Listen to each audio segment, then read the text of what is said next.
I need you, baby. And if it's quite alright, I need you, baby, to warm the lonely nights. I love you, baby.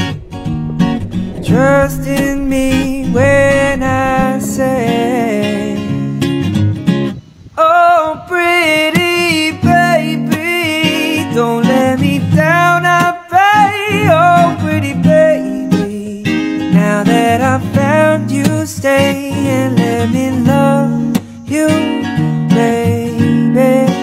Let me love you. I need you, baby.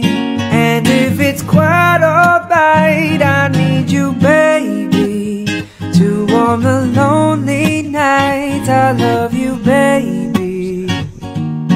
Trust in me when I say, oh, pretty baby, don't let me down, I pray. Oh, pretty baby, now that I found you, stay and let me love you, baby. Let me love you.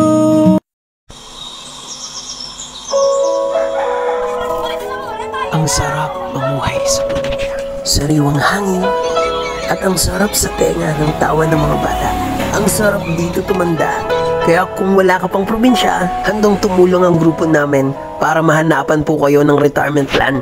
Investment farm, ganun din ang bakasyonan. Kaya tara na, dito sa Quezon Province, habang mura pa ang mga lupa. Kaya sa mga nais pong mag-inquire, ayan po ang ating FB account, Facebook page, WhatsApp and Viber. Para sa susunod, kayo naman po ang maserbisyohan namin. Maraming salamat po. Ayan mga farm lahat, nandito po kami ngayon sa Seascape. Ayan, dito po sa Ginyangan, Quezon. Ayan, kasama po natin yung buyer na nag-tripping kahapon doon sa Latuan nung Saturday. And then dumating na rin po yung buyer natin from Manila para bumisita po. Ayan, nagkasabay, so kumain po kami dito.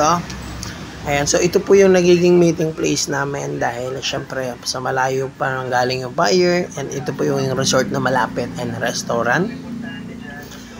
Ayan, pwede po kayo ditong mag-lunch, mag-dinner, mag-merienda, and mag-overnight na rin. Ito po ay tabing dagat na resort, pero maganda yung amenities nila dito. And meron po ditong pwede kayong mag-overnight. Ano po? So ayan, 9:35 po ng umaga. So ang aga pong nagdatingan yung buyer. And yun, sayang mga ka-farmlat, may isa pa sana tayong pabisita. Kukuha sana ng lot 5 yung isang matripping. Yun nga lang po na aksidente. So sana mag-ingat po lagi tayo mga ka-farmlat, and sana wala namang nangyaring masama doon sa ating buyer. Ayan po ang Ginyangan Seascape Resort and Hotel po. Yung tabing dagat dito. Ayan, low tide po ngayon. Ayan, so ito po yung restaurant area. So lalabas tayo mga ka-farmlat para makita nyo naman kung ano yung ambience po sa labas. Ayan. So andito na po tayo sa labas. Natin yung swimming pool. Ayan, ito po yung kitchen nila. Diyan po sila nagluluto. And ayan, maganda po yung ambience dito.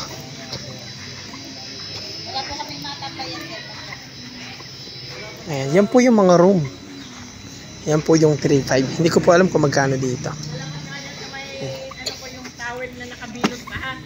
So yan po yung paliguan dito.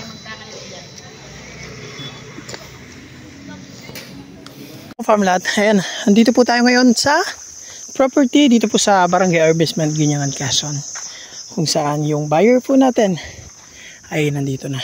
So taga Manila po yung buyer natin.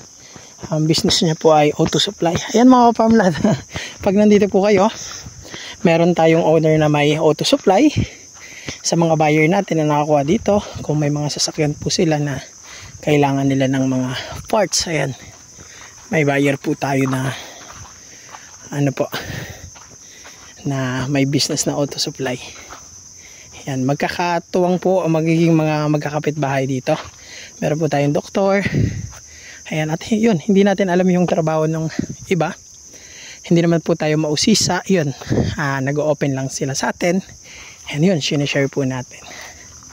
Pero yun, hindi naman po natin mostly pinapakita yung mga mukha ng ating buyer kasi yun, privacy po nila. Ayan. So, binibisita po nila yung lot 3. Yan, nandun po sila sa lot 3. Ayun po yung sasakyan nila. Yan.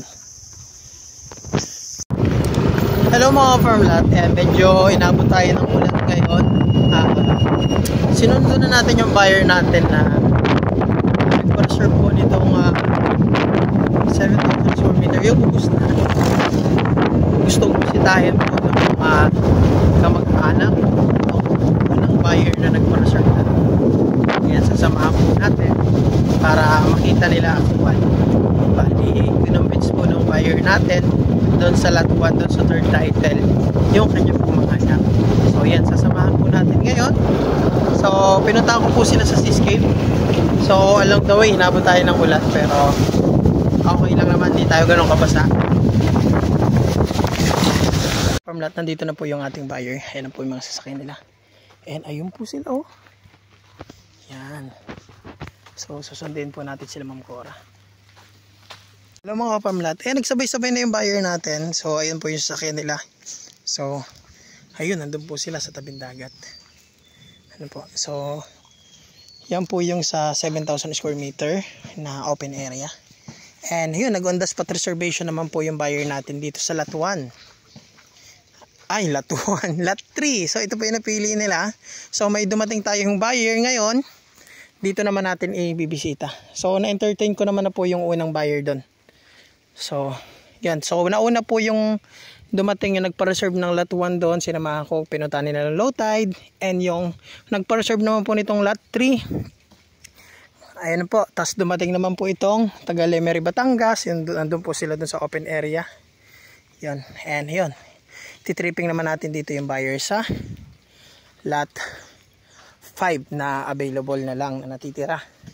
So yung 4 available pa rin, pero yun, priority muna natin yung unang nag-tripping. Yan.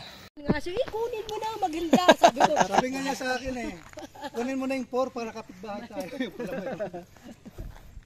So yan, sir. So, ayun mga ka-farm lot, nagkikwentuhan sila. So yung kaninang nag-tripping from Manila na sinamahan natin, yun, biglang dumating po yung taga Caloocan. Halos hindi kami nagpangita, nagdiretso po doon sa lote. Ang nag-entertain na yung buyer na taga Manila. Siya na yung nag-convince doon sa buyer natin na mag-avail, dahil yun, kumuha rin nga po siya. And sakto naman, nasa Seascape po ako, sinusundo ko yung isang buyer. So yun, buti na iba-vlog natin yung property at natukoy po ng buyer na pumunta po mismo sa lote. So nandito tayo sa portion nga ng lot 4 and lot 5, kung saan ito po yung pinakapakita natin. Pero ito po yung lot 5 ang nire-recommend ko. So pangit pa na lot 5, pero yan, promise ko naman sa buyer na papagandahin po natin yan. Ako po mismo ang mangunguna sa pagpapalinis po dyan. I-update ko po kayo mga ka-farm lot yung transformation ng property ng lot 5 na to. Ayusin natin to para kahit papano talagang sulit yung desisyon ng buyer, kahit itong lot 5 yung halos natitira na lang na lote, pero hindi tayo papayag na halos ang itsura niya ay mukhang napagpilian. Ipapagandahin natin po yung mga ka-farm lot. So abangan nyo po yung upload ko bukas dito sa lot 5. Papagandahin natin yan. So kasalukuyan po nag-uusap yung magre-reserve nitong lot 5 na to, and with Ma'am Cora. And yun, nagpaiwan sila dahil in-enjoy po nilang maligo dito sa portion na to. So naliligo sila dito sa portion ng first title, kung saan na-reserve naman po ito ng buyer natin from Bulacan. Ayan. So ayan yung open area. Ayan po sila. Ialis muna. Gutom na. Mag-alas 3 na, di pa tayo nagtatanghalian. na busy. Bali, 4 na buyer po yung dumating ngayon. So yung unang buyer sinamahan natin para bisitahin po yung ating lot 1 doon na tiningnan niya pag load nung low tide.